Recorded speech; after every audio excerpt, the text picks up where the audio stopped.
guys, welcome back to another What's for Dinner video. This week I'm sharing some super easy and family-friendly meals. They're all also very budget-friendly, which is great with the current situation that we're in. I do make these videos every single Sunday, so make sure you're subscribed if you don't want to miss out on any future videos. Give this video a thumbs up and let's go ahead and get into the meals for the week. So this first recipe is actually going to be an old HelloFresh recipe. I've tweaked the recipe just a little bit, but it's basically just like a crispy pan-fried pork chop. It's really, really good. Here you see me adding in about 3/4 of a cup of panko. The recipe called for a cup, but I did not have a full cup, so I just topped it off with a little bit of Italian breadcrumbs. And then I'm just throwing that into a Ziploc baggie. That is what we're going to use to bread the pork chops. And then I did go ahead and season that with a little bit of salt and pepper. And then in a separate bowl, you're going to be adding in your pork chops. So I'm using 4 pork chops, and I will say mine were a little bit thick for this recipe. Thinner pork chops are better for this particular one, but you're just going to want to set all of those in a bowl, and then you're going to be adding in like 3 or 4 tablespoons of sour cream and mixing that up really, really well.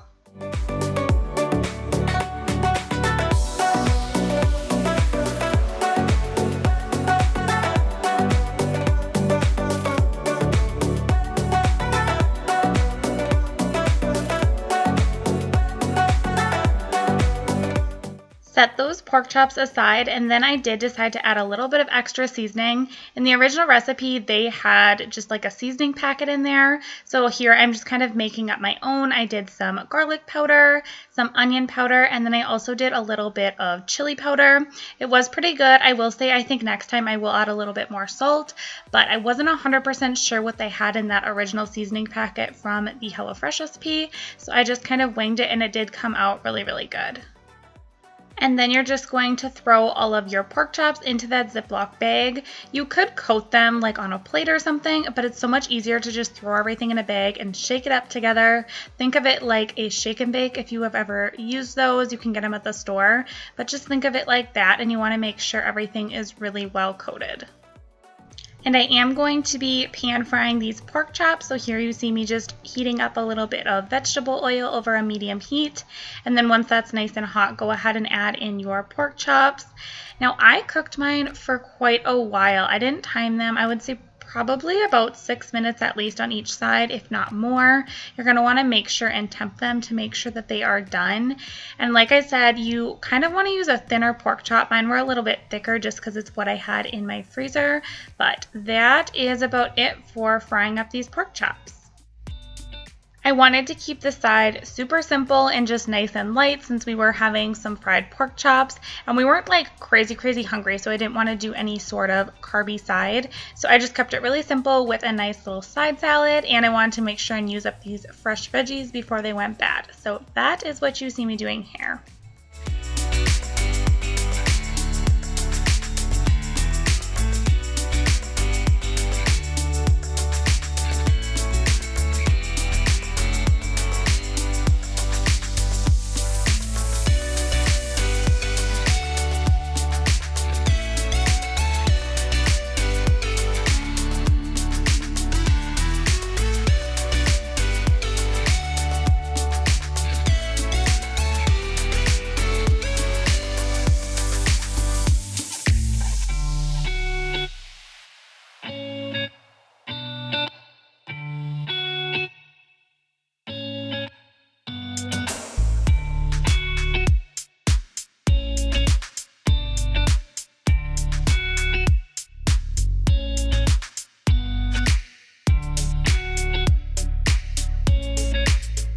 So for dinner tonight, I'm gonna do a crock pot meal. I picked up some of this medium wing sauce. I just got the Great Value brand, super cheap.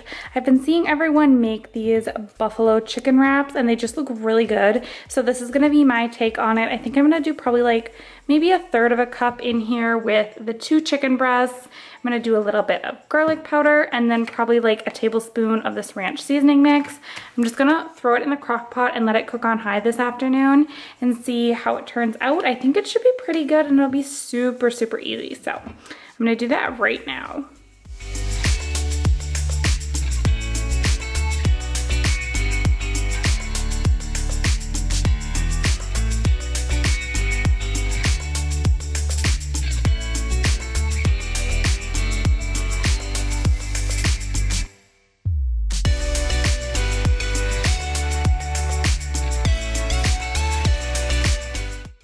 So I did a 1/3 cup of that sauce in there. I might add a little bit more later on, but I'm gonna see how this turns out and I'll check it in a couple of hours.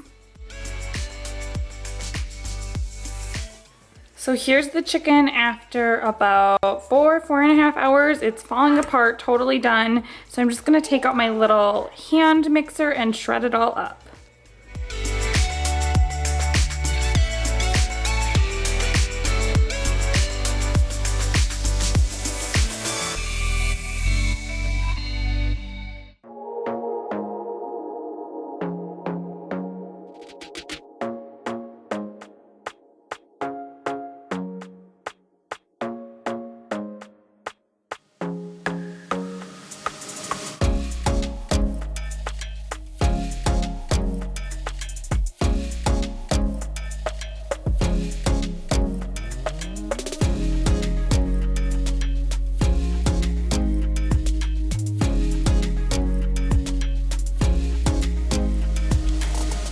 So this is what they ended up turning out like. They're super good. I already tried half of Easton's and he also liked them. So they're not super spicy. If you want a little bit more sauce, you can go ahead and do that, but they turned out really good. I just did a little bit of ranch and lettuce. Some tomatoes would be good, but they're really yummy. So for this next recipe, I'm going to be making some crunchy onion chicken and pairing that with a garlic Parmesan pasta. I'm using these French fried onions. This is what you would normally find on top of like a green bean casserole. And this recipe is actually on the back of this packaging if you get the name brand, which is I think French's. So go ahead and add a cup of those into a Ziploc bag with a tablespoon of flour. And then you're gonna get those mixed up and you're also gonna want to crunch up those onions really well. And this is going to make up the coating for our chicken.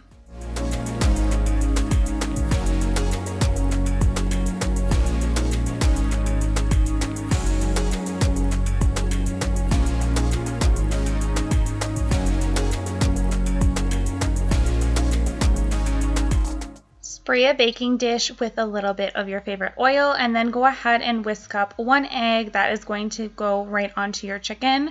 For chicken breasts, I'm using 2 of them, and to do it over again, I definitely would have cut these in half so they weren't so thick. So if you're using thicker chicken breasts, go ahead and cut them in half, or you could use chicken tenderloins for this. But all you're going to do is dip your chicken right into the egg mixture and then coat it in all of those onion crumbs, and that is it for this super easy coating.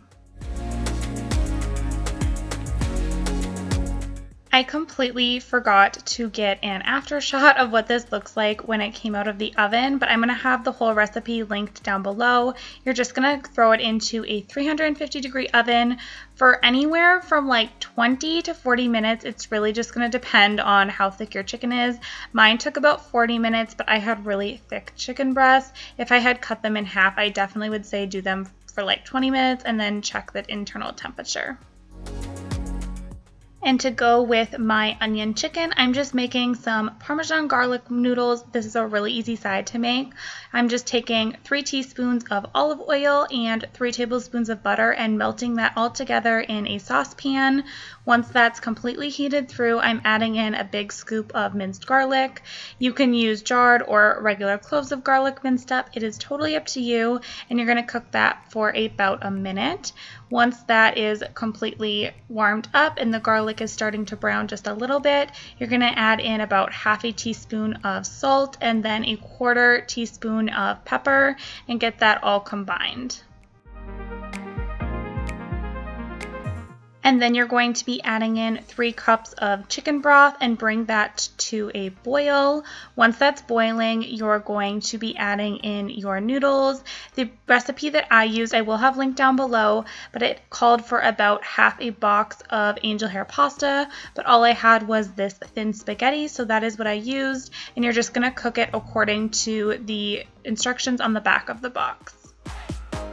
Once the noodles are all done cooking and all of that broth is cooked into the noodles, you're going to be adding in some cheese. The recipe called for a cup of Parmesan shredded cheese, but I'm using this Italian style and I think it turned out so good, so that is definitely what I'll be using. And I did add a little bit of Parmesan too. Mix that all together until everything's kind of melted.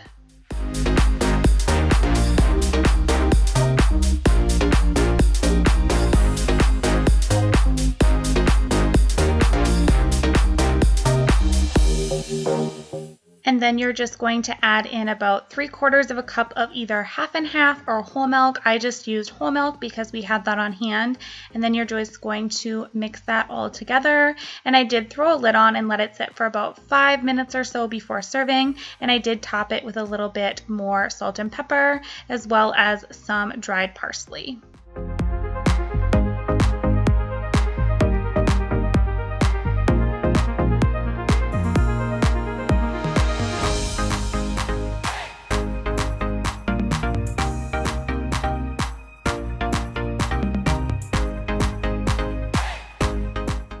So dinner tonight is actually just going to be a freezer meal. These are black bean tacos. I made them a while back and I never used them. I can write out like the whole recipe in my description box, but basically when I make it, I do 2 pounds of ground beef, I do a can of black beans, a can of tomatoes, I do a little bit of salsa, and then some taco seasoning.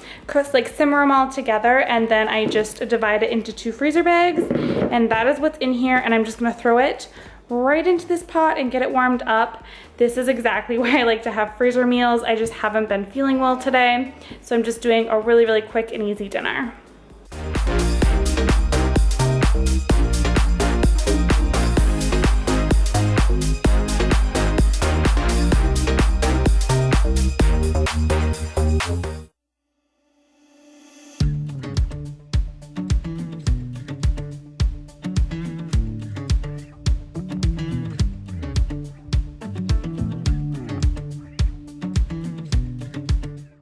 So this is what the taco meat looks like after about probably 20 minutes or so of cooking on like a medium heat. It's all cooked down. You can see that there's beans in there, there's tomatoes, salsa, lots of yummy seasoning and stuff. So I'm gonna go ahead and get the veggies chopped up, and then we'll do some taco salads and tacos.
So that is what my taco salad looks like. We got some cucumbers, some peppers. I did throw a taco shell on there because I didn't have any Doritos. Got some salsa, some sour cream. Of course, I got lettuce and the meat, and it should be pretty yummy. For this next dinner, I did some venison steaks with some roasted potatoes in the air fryer, and it was all really delicious. So here you see me just cutting up some russet potatoes into, I don't know, probably like 1/2-inch cubes or so, and I did leave the skins on. You could take those off. It just depends on what your family likes, but I am just chopping all those up and throwing them in a bowl.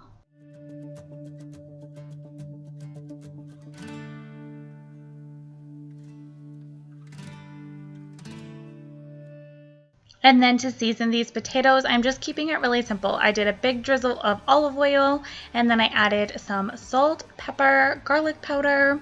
I did some dried parsley, and I also decided to add in some Parmesan cheese, and it was super, super delicious. I will definitely be doing this again. It just added a lot of flavor, and it made the potatoes super nice and crispy. Definitely recommend this combo for seasoning your roasted potatoes.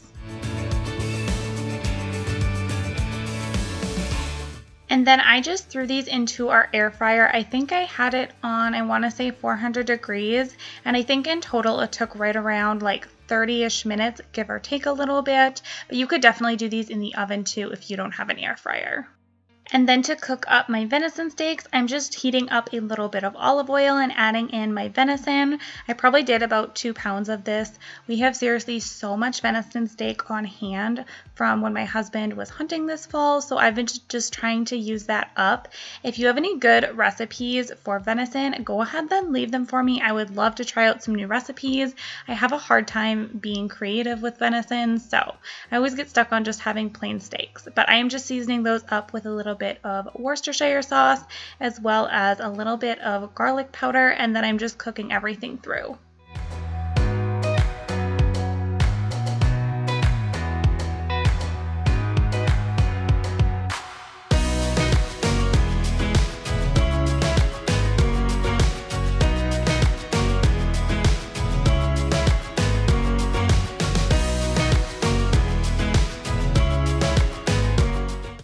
And to go with my venison steaks, I'm just making some fine green beans in the microwave and steaming those. You guys know I love these little steamer packets. I think I include them in every single video, but I'm just seasoning it with a little bit of Italian seasoning, probably like a third to half a packet of this, and this flavors the green beans so good. My toddler will eat so many of these because they are his favorite, with a little bit of butter, and it is just perfect for a side.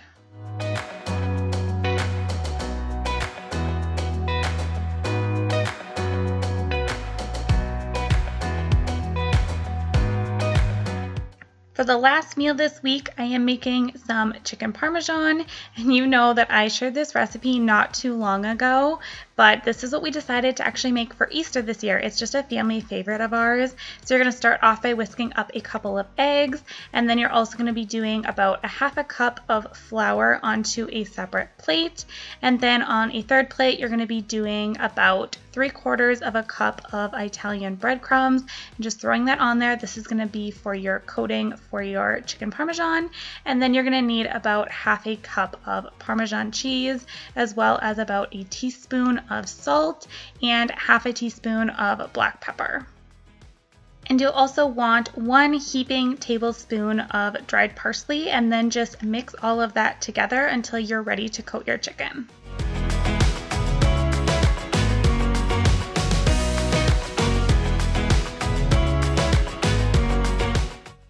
On this particular day, I was using 3 chicken breasts, and I have them all cut in half lengthwise, so they're much thinner.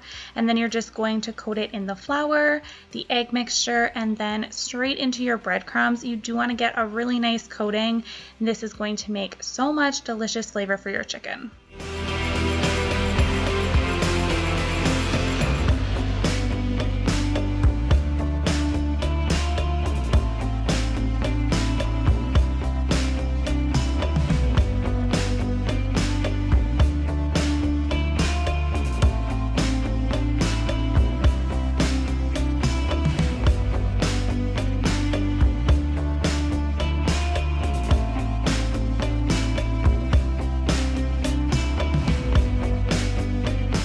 So I actually made extras more than what we are going to eat, and I actually just cooked the extra breaded chicken onto a baking sheet, and I threw it in the oven by itself without the sauce, and I actually stuck those in the freezer for later on, just for a quick and easy lunch or for a dinner or whatever. So that is one option, but I am just heating up a little bit of olive oil in a pan and letting that get nice and hot, and then once it's warmed up, you're going to be adding in your chicken breasts, and I cook them for about 4 minutes per side, and you'll finish cooking them in the oven after that. But you want to make sure that they're nice and golden brown and that the coating is nice and crunchy. And now to finish cooking our chicken Parmesan, I'm just putting a little bit of marinara sauce in the bottom of a pan and layering my chicken breasts right on top of that. Like I mentioned, I am setting aside some of them to put in the freezer, so you only see me doing 4 here, even though I cooked 6 of them. And then you'll just finish topping those chicken with a little bit more marinara sauce and some shredded mozzarella cheese.